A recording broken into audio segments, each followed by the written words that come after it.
Welcome back. Asad Umar साहब, वो कहते हैं कि अगर लॉन्ग टर्म मुआहदे किए होते एलएनजी के एनर्जी सेक्टर के अंदर कुछ तहरीक इंसाफ की हुकूमत ने, तो आज जो हमारे सामने 2,500 का सर्कुलर डेट है ये ना होता। जो इस वक्त हमारे पास एनर्जी का इशू हो रहा है, यानी हम 5,000 पर यूनिट जो है वो बिजली खरीद कर 800 रुपए में देनी पड़ रही है गैस।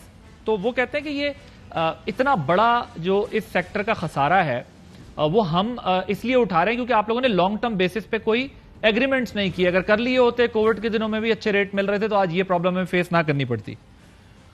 पहली बात तो ये फैक्चुअली जो बात कर रहे हैं वही झूठ है। हमने लॉन्ग टर्म एग्रीमेंट किए।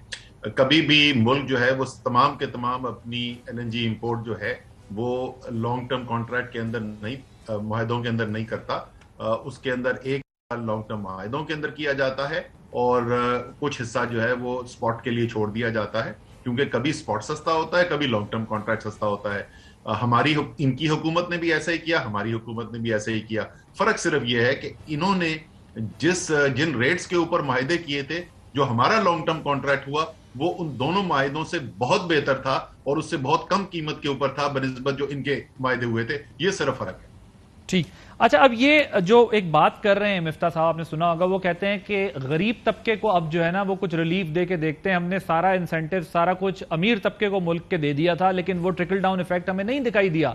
तो अब वो जो इंडस्ट्री को आपने, चाहे वो टेक्सटाइल इंडस्ट्री हो, चाहे रियल एस्टेट हो, चाहे दूसरे सेक्टर्स हो, उनको जो आपने इंसेंटिव और रिलीफ दिए वो वहां से अब विड्रॉ कर रहे हैं। कहीं गैस ना मिलने की सूरत में, कहीं उस इंडस्ट्री को, जैसे अभी आप सीमेंट की भी पहले बात कर रहे थे, वो ये कहते हैं कि इसका ट्रिकल डाउन इफेक्ट नहीं हमें नजर आता, तो हम अब नीचे देना चाहते हैं। इससे वो कहते हैं कि हमें जो है वो ग्रोथ हासिल हो जाए, इससे हमें जो है वो कोई फायदा हो जाए। करके देखते हैं, तजुर्बा कहते हैं करके देखते हैं अगर हो सकता है।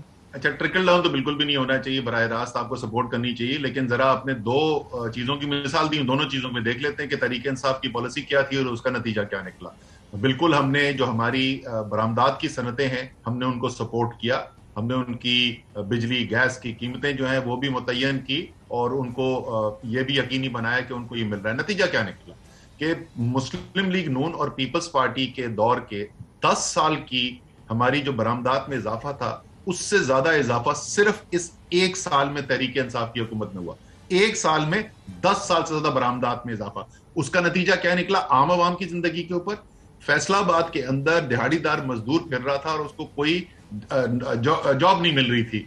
सरिये के दाम के ऊपर मशीनरियां बिक रही थी टेक्सटाइल की, अरबों डॉलर की टेक्सटाइल की मशीनरी आई, शॉर्टेज हो गई और इसलिए जो दिहाड़ीदार था उसका जो जिस कीमत पे उसको उजरत दी जाती है उसके अंदर भी खातिर खा इजाफा देखा गया। इसी तरीके से शहरी इलाकों के अंदर सबसे ज्यादा जो रोजगार पैदा होता है वो कंस्ट्रक्शन के जरिए होता है। जो तहरीक इंसाफ की हुकूमत ने पैकेज दिया, जो इंसेंटिव्स दिए, उसके नतीजे में एक कंस्ट्रक्शन बूम आया और आपको रोजगार के अंदर बहुत बड़ा इजाफा होते हुए नजर आया। और इसी तरीके से सबसे बड़ा जो रोजगार का जरिया है पाकिस्तान में वो ज़राअत है। ज़राअत के अंदर पिछले 3 साल के अंदर जिस तरीके की खुशहाली आई, ये सर मगर एक मसला ये है ना कि आपके दौर में भी रियल एस्टेट को बहुत इंसेंटिव तो मिले, लेकिन फिर भी वो कहते हैं कंस्ट्रक्शन कॉस्ट हमारी बढ़ गई इन 2-3 सालों के अंदर ही, हमें अब वो कॉस्ट नहीं पड़ रही जो पड़नी चाहिए। मैं अपना पॉइंट बिल्कुल मुकम्मल कर रहा था आदिल, मैं कंप्लीट कर रहा था। वो तो जाहिर है उनकी तो ख्वाहिश होगी कि और से और इंसेंटिव मिलता जाए, लेकिन नतीजा क्या निकला? नतीजा बॉटम लाइन ये निकला कि मुस्लिम लीग नून की दौरे हुकूमत के अंदर 5 साल के अंदर जो रोजगार में इजाफा किया गया, उतना ही इजाफा तहरीक इंसाफ की हुकूमत में सिर्फ 3 साल के अंदर हासिल कर लिया गया। 55 लाख रोजगार पैदा हुआ 3 साल के अंदर तहरीक इंसाफ की हुकूमत में। इसके बावजूद के एक सदी का बदतरीन पेंडेमिक कोविड की शक्ल में आया हुआ था। तो ये जो पॉलिसियां थी, इससे जो रोजगार दिहाड़ीदार मजदूर है उसकी जिंदगी भी बेहतर हुई। बट शुरू के 2 साल आपकी भी नेगेटिव ग्रोथ थी ना, 1.5 या नेगेटिव ग्रोथ पहले साल और फिर दूसरे साल। पहला साल जो था उसमें नेगेटिव ग्रोथ नहीं थी। पहला साल जो था हमारे, उसके अंदर तकरीबन 2% ग्रोथ थी और वो भी वो मैक्रो इकोनॉमिक एडजस्टमेंट की वजह से थी। दूसरा साल क्या हुआ? दूसरे साल में नेगेटिव ग्रोथ थी ना।